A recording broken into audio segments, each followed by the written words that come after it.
What's up guys, Hades here.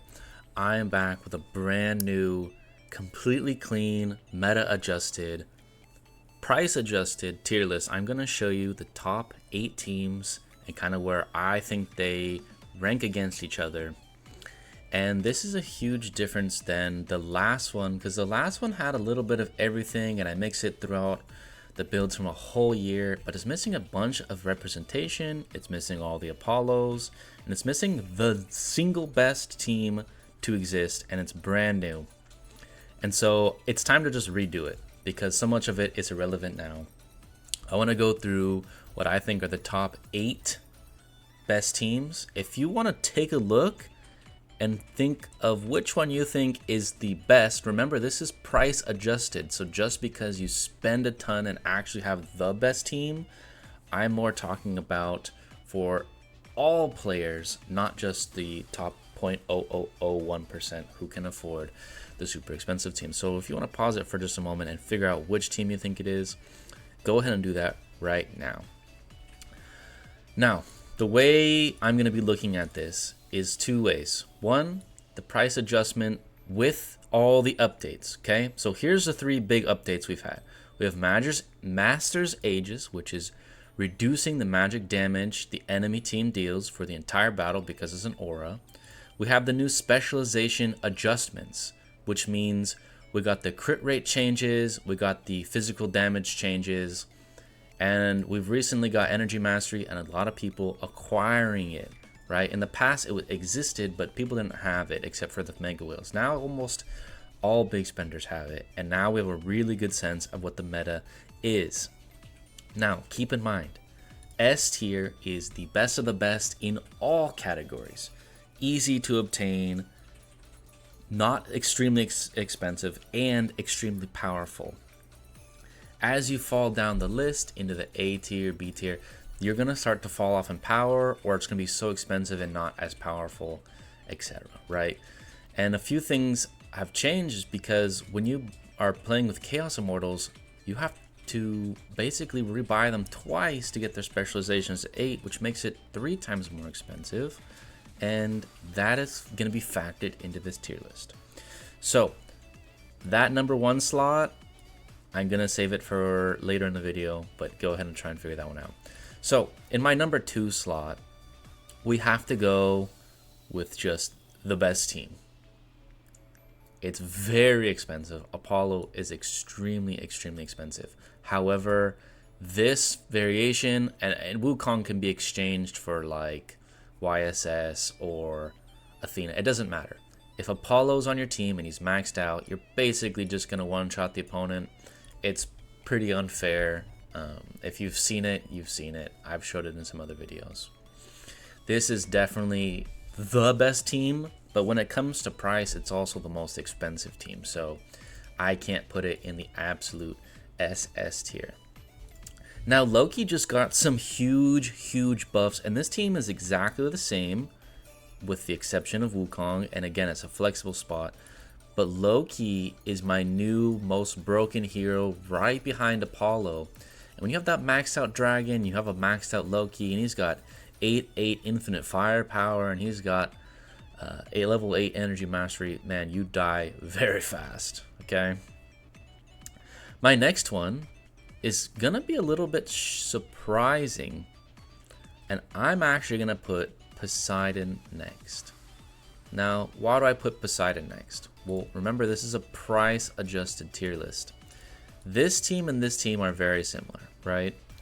But one, Theodora is much cheaper than Ninetales, and you actually don't need Athena. It can be YSS, it can be Earth Dragon.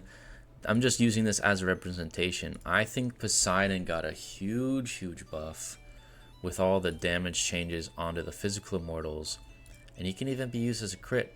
Now keep in mind, these are very similar teams, and of course this bottom one is probably going to beat this top one just due to the fact that it in turn counters it, but they're very similar, and I'm actually going to put them next to each other because they're both very strong. Now you could easily interchange these I'm just a Poseidon fan. Most of the whales like Wukong. But Poseidon kind of changes what you're even allowed to use. People don't use Charles because Poseidon exists, right? People use YSS now because of Poseidon. So he's a game breaker and a meta changer. But yeah, you could swap these if you want. They're basically the same team. One's a little more expensive than the other, and that's why I have this one here. Now, I think it's time for the #1 team. And there's 4 squads left, and I want you to try and figure out which one you think it is. Drum roll, and it's here. This is the best team in the game. And it's not very close. This is so interesting. The Fire Dragon with a maxed out Himiko and a Bjorn. I'm actually going to show you what I mean, because I have some reports. I have an old one against someone from my own server, and this is pre-patch, so keep in mind this is pre-patch. This Hippolyta spot is flexible, and we weren't quite up to date with the skills yet, and this had not quite been changed, but you can just see it just blows through teams. There's doing 50+ mil in 30 seconds. And then I have a more recent one, and this is against someone on this server, or in this KVK, and Himiko is just blasting. You don't even need energy mastery, and it's just 30 seconds, 60 million. The changes they made are very powerful if you have the correct artifact with crit rate and all the data and all the stats, and you're level 8, you're maxed out. It's just so powerful. Bjorn gives you that bonus damage. Fufei gives you just that touch of sustain you need. Even when you have Master's Aegis, it doesn't matter. With the adjustments, it's just too much damage, and most people can't handle this team.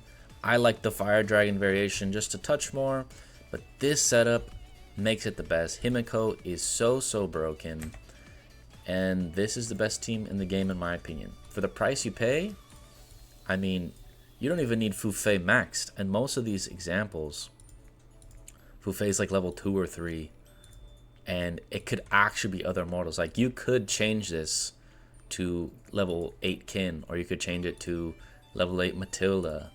It does the same thing, right? But when you put in Fufei, you get to keep some of the element boosts, and it's just a good all-around hero to not be silent and stuff. So this is the best team in the game, and after this I will kind of show you those replays. Now moving to the next tier, it's gonna be these 3 teams. Now this team looks very similar, but they function very differently. When you don't have Bjorn, it's not the same. It's much more tanky, but you lose a lot of the burst, and especially with the dragon swap, you lose a lot. And if I was doing a super extensive tier list, I would probably put this S, and other tiers, other marches would be down here. This variation of Himiko is also going to be A tier. I think Theodora is a big downgrade. It is much cheaper, but Theodora doesn't have a ton of value in this meta. There's not a lot to get rid of. Like, there's not a ton of Poseidons. There's a few people who use Blade Vortex, but not a lot, and you just kind of don't need it. And then this team is probably stronger than these teams. However, it's so much more expensive, and it's just not as good as like this one, right? When you swap out the dragon and you swap out Anubis, you lose a ton of value. Now, don't get me wrong, this team is crazy strong if it's maxed out, but the people who have this team